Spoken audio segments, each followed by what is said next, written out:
মুহতারাম, আল্লাহ তাআলা পুরুষ এবং নারী সৃষ্টি করেছেন।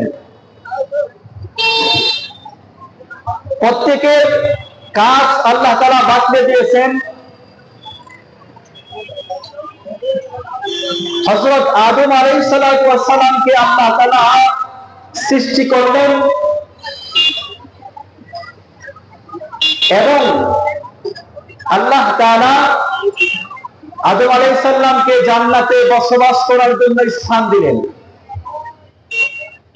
আদম আলাইহিস সালাতু ওয়াস সালাম জান্নাতে থাকার পরেও আল্লাহ তাআলার সমস্ত নিয়ামত উপভোগ করার পরেও তার মন যেন কোন জিনিসের ব্যাপারে উদাসীন। আল্লাহ তাআলা তখন আদিমাতা সমস্ত মানব জাতির মা হাওয়া আলাইহিস সালাতু ওয়াস সালামকে আদম আলাইহিস সালামের বাম পাজরের হাত দিয়ে সৃষ্টি করলেন এবং আল্লাহ তাআলা তাদের বিবাহ করিয়ে দিলেন।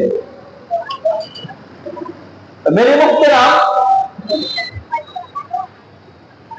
মা মহিলা মেয়ে, একজন মেয়ে যদি দিনদার হয়, মুত্তাকি হয়, পরেজগার হয়, ভালো হয়, তো অবশ্যই এই মায়ের দ্বারা ভালো সন্তান দুনিয়াতে আসবে, আল্লাহ ওয়ালা বুজুর্গ তৈরি হবে। কেননা আমরা জানি আম গাছে আমই ধরে, তেঁতুল গাছে তেঁতুলই ধরে। যদি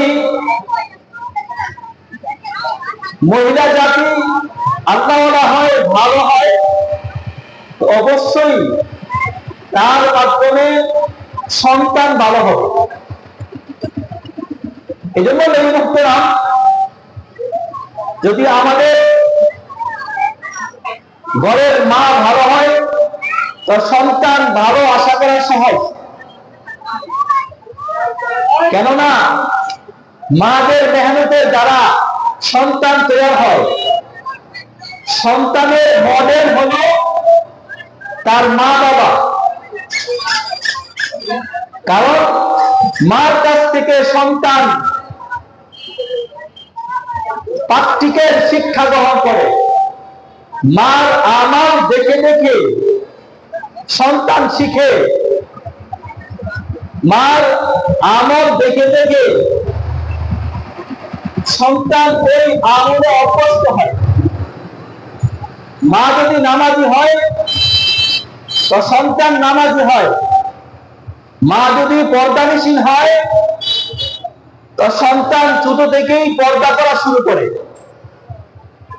মা যদি আল্লাহ ওয়ালা হয় তো সন্তান আল্লাহ ওয়ালা হয়।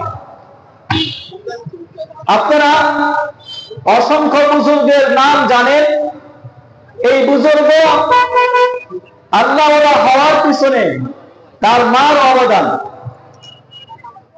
মেরে মুহতারাম, উম্মে সালিম রাদিয়াল্লাহু তাআলা আনহা একজন মহিলা। এই উম্মে সালিম উনি মদিনায় বসবাস করতেন।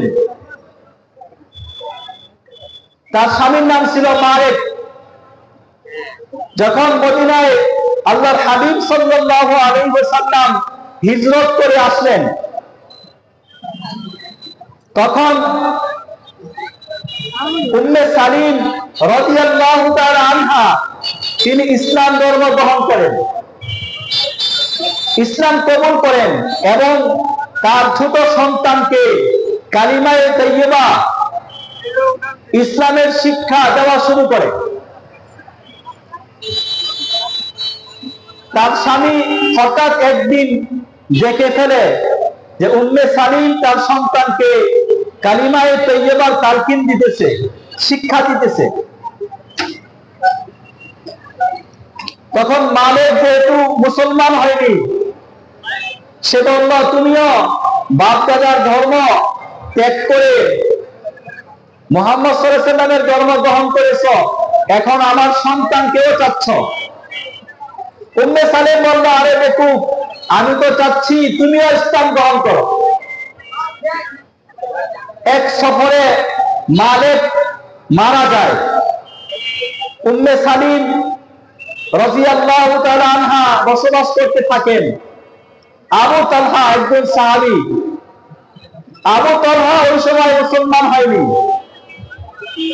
আবু তালহা উম্মে সালিমকে বলল যে আমি তোমাকে বিবাহ করতে চাই।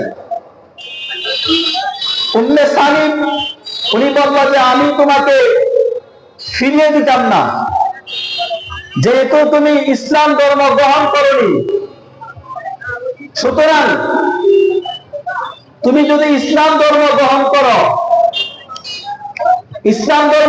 করো তাহলে এটাই হবে আমার মোহরানা।